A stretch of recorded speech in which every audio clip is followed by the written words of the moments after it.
Bienvenue à tous et merci de nous rejoindre pour cette nouvelle édition de l'Africa Tonight. Au sommaire de ce journal, début de la campagne de vaccination contre le Covid-19 au Maroc.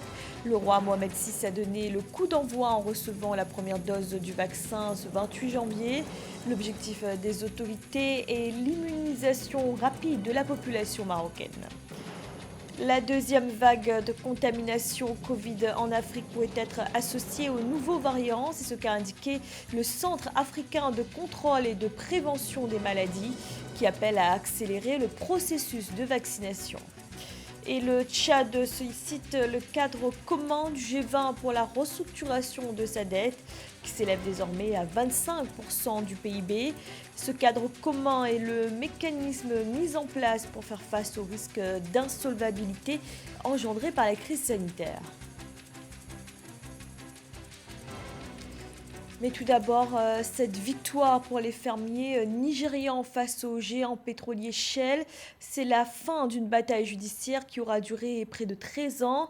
4 fermiers accusaient la filiale nigériane de Shell d'avoir pollué plusieurs villages situés dans le delta du Niger.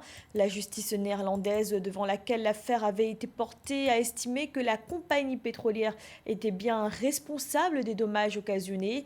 Un jugement rendu en appel et qui condamne Shell à verser des indemnisations aux plaignants, mais également à installer un système de détection des fuites sur les oléoducs de la région. À noter qu'une autre affaire contre Shell est toujours en cours, dans laquelle 4 veuves accusent le groupe anglo-néerlandais d'avoir contribué à l'exécution de leurs époux qui protestaient contre le développement pétrolier dans le sud du pays.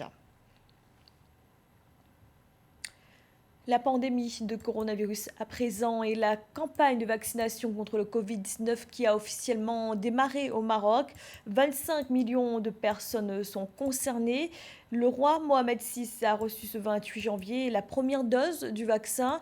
Le royaume avait indiqué s'être fourni auprès des laboratoires britanniques AstraZeneca et chinois Sinopharm. Joël Maribalo.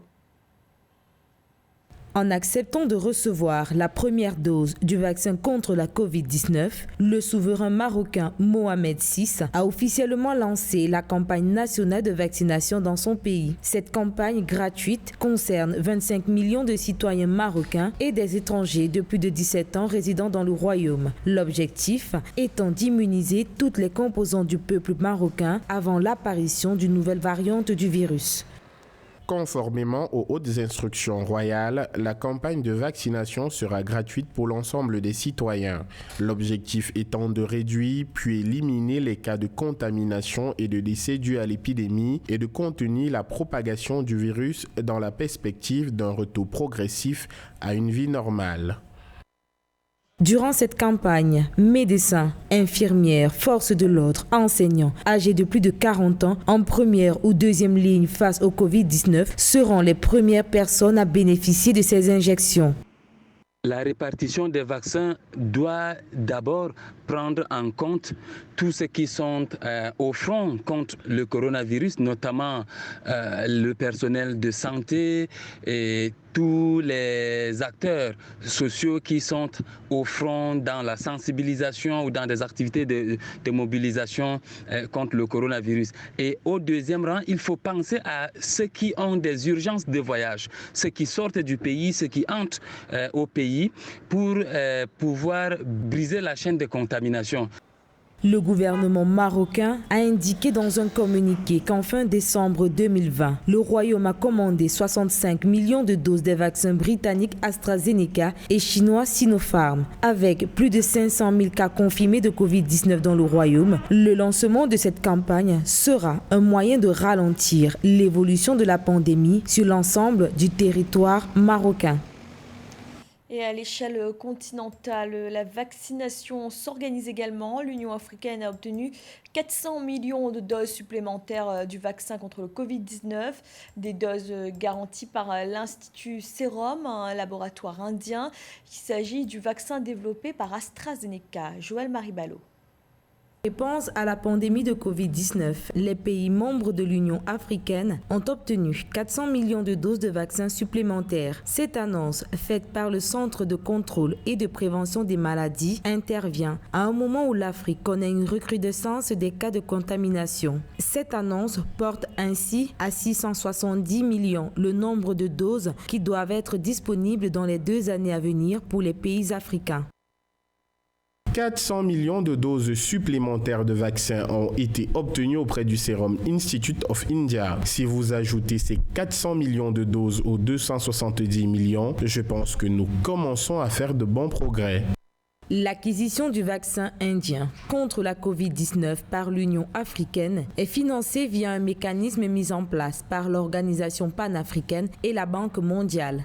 À travers cette initiative, l'Union africaine entend compléter le dispositif COVAX qui ne permettra de couvrir que 20% de la population du continent. Sachant que d'après les estimations des observateurs internationaux, l'Afrique aura besoin d'environ 1,5 milliard de doses de vaccins pour immuniser 60% de ses 1,3 milliard d'habitants. Il faut continuer à investir, continuer à travailler, à développer des recherches autour des moyens de protection de la population entière contre le coronavirus.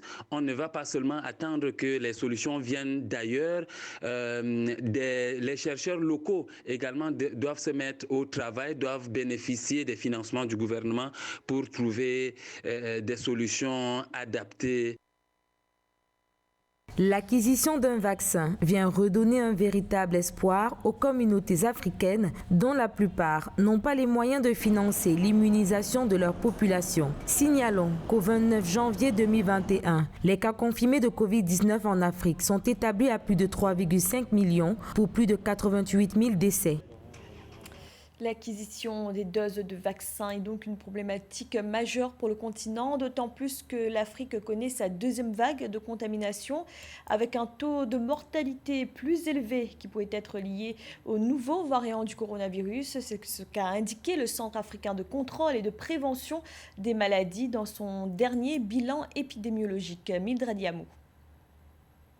L'Afrique s'est lancée dans la bataille pour l'accès aux vaccins anti-Covid-19 et des millions de doses ont déjà été mises à disposition des États africains pour poursuivre le processus de vaccination. Le continent cherche à sécuriser le plus de doses possible pour pouvoir couvrir 30% de la population et atteindre l'immunité collective d'ici fin 2021. Le Centre africain de contrôle et de prévention des maladies souhaite renforcer la résilience des pays africains afin d'anticiper et lutter contre les futures crises. Le financement est à disposition des États membres. Nous avons publié des notes verbales avec des formulaires afin que les États membres puissent commencer à envoyer leurs demandes et exprimer leur intérêt pour les vaccins dont ils auront besoin. Africa CDC met en garde contre une hausse de cas de décès à travers le continent, alors que 21 pays africains signalent désormais des taux de mortalité supérieurs à la moyenne mondiale de 2,2%. L'institution annonce avoir formé 1200 techniciens de laboratoire issus de 14 États africains sur les tests d'antigènes. Par ailleurs, 488 laboratoires participent désormais aux tests d'assurance qualité COVID-19 qui amélioreront la qualité des résultats produits.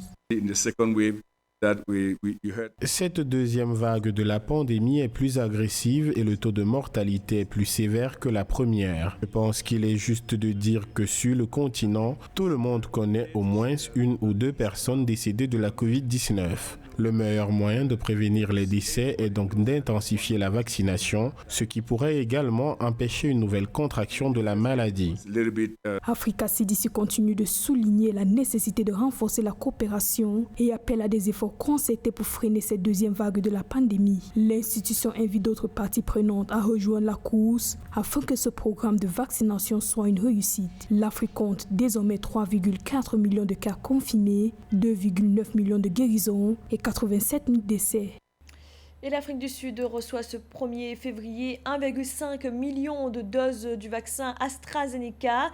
Il s'agit d'un premier lot. Le pays est également en négociation avec d'autres laboratoires. L'Afrique du Sud qui connaît une hausse rapide des contaminations en raison du nouveau variant. Le nouveau variant qui, selon les dernières études, serait plus résistant au vaccin. Et les conséquences économiques de la pandémie de coronavirus, une crise sanitaire qui aggrave la dette des pays et notamment des plus vulnérables. Le Tchad, confronté également à la baisse des recettes pétrolières, est désormais endetté à hauteur de 25% du PIB. Le pays demande une restructuration de sa dette à travers le nouveau mécanisme mis en place par le G20. Nathalie Mo. Le Tchad cherche à alléger le fardeau de sa dette. Le pays a sollicité le cadre commun du G20 pour la restructuration de sa dette qui s'élève à 25% de son produit intérieur brut. Contraint par l'impact économique de la pandémie de Covid-19, le Tchad est le premier pays à recourir au programme de rééchelonnement de dette mis en place en novembre 2020. Cette démarche est présentée par des experts comme un test de performance pour le cadre commun du G20. Et le Tchad souhaite négocier avec le G20 pour une réduction de cette dette. Je pense que c'est une chose bénéfique pour le Tchad que de négocier la réduction de la dette parce que ça va leur permettre de pouvoir investir l'argent économisé ailleurs dans des investissements assez vitaux pour leur économie. Le Tchad a besoin de retrouver son équilibre budgétaire. Le pays a déjà clôturé des négociations pour un nouveau programme de financement à moyen terme d'une valeur d'environ 560 millions de dollars au titre de la facilité élargie de crédit du Fonds monétaire international. Par ailleurs, je pense que le financement que souhaite obtenir le Tchad est une chose bénéfique pour le Tchad. Ça va leur permettre de mettre en place des investissements de base et un soutien à l'économie car on sait que le Covid malheureusement touche nos économies de plein fouet et ce prêt de la part des institutions va permettre au Tchad en tout cas d'investir dans des secteurs assez clés et assez porteurs. Dans un contexte économique fragilisé par la pandémie de Covid-19, le Tchad fait face à la crise de liquidité en raison d'une chute des recettes fiscales et à la baisse des recettes pétrolières. Selon la Banque mondiale, le Tchad pourrait avoir besoin d'une réduction profonde de la valeur actuelle nette de sa dette. L'institution de Bretton Woods appelle aussi les partenaires financiers du pays à travailler à maintenir son taux d'endettement à un niveau de viabilité acceptable. Dans le reste de l'actualité, l'adaptation au climat, un enjeu majeur pour le continent, parmi les plus menacés, notamment par le réchauffement climatique. La Banque africaine de développement a lancé dans ce sens le programme d'accélération de l'adaptation en Afrique, programme qui doit permettre de mobiliser 25 milliards de dollars. Joël Maribalo. La Banque africaine de développement annonce le lancement d'un programme visant à mobiliser 25 milliards de dollars pour accélérer les mesures d'adaptation au changement climatique sur l'ensemble du continent africain. Il s'agit du programme d'accélération de l'adaptation en Afrique, PA, dont la mise sur pied est issue de la collaboration entre le Centre mondial de l'adaptation et la Banque africaine de développement. La mise en œuvre de ce programme passera par multiples phases, notamment celle axée sur la jeunesse. Notre programme phare d'adaptation des jeunes permettra de débloquer 3 milliards de dollars pour soutenir 10 000 petites et moyennes entreprises dirigées par des jeunes dans le domaine de la résilience climatique. Le programme est également conçu pour renforcer les capacités d'1 million de jeunes en matière d'adaptation climatique. Ces dernières années, la Banque africaine de développement a massivement investi dans des projets liés au changement climatique dans le Sahel, en Afrique australe ou en Afrique de l'Est. Précisément, l'initiative Desert to Power, qui vise à faire du Sahel la plus grande zone de production d'énergie solaire au monde, avec une capacité attendue à 10 000 MW crête. Le financement de la Banque africaine de développement vise à intégrer et à optimiser les vicissitudes issues du changement climatique et les rendre plutôt comme un défi et améliorer la résilience des pays africains face à tous ces changements. Le premier effet du changement climatique que la BAD essaye d'optimiser, c'est les énergies alternatives, beaucoup plus l'énergie solaire. Les pays africains, à l'instar de la Zambie, le Kenya ou le Tchad, ont déjà eu à bénéficier d'un apport financier de la Banque africaine de développement pour l'amélioration des changements climatiques ou encore le développement des énergies renouvelables. Le 25 janvier 2021 aura donc été l'occasion pour les pays en voie de développement de faire un point sur la résilience au changement climatique en Afrique.